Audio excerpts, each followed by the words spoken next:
Oh, muntik na kitang di makilala dyan sa mukha mo. Para kang nakagat ng bubuyog ah. Ginagago mo ba ako pare? Kita mo nang nagulpi na nga yung tao eh. May gana ka pang biruin akong nakagat ako ng bubuyog. Bakit nalilitan ka ba sa akin? Oo nga naman pare. Kita mo nang namagamok ka eh. Ayusin mo tanong mo. O sige.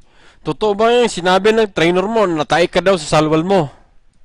Hindi naman, sobra naman yun. Grabe naman yun. Hindi naman ako natay sa salwal ko. Inaamin ko, naihi ako pero natay. Kahit tingnan nyo brief ko.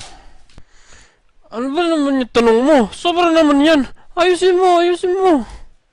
Ikaw Robert, ikaw tong nagsabi na natay itong si Margarito. Ba't mo naman sinisiraan tong bata mo? Di naman pala siya natay, naihi lang daw.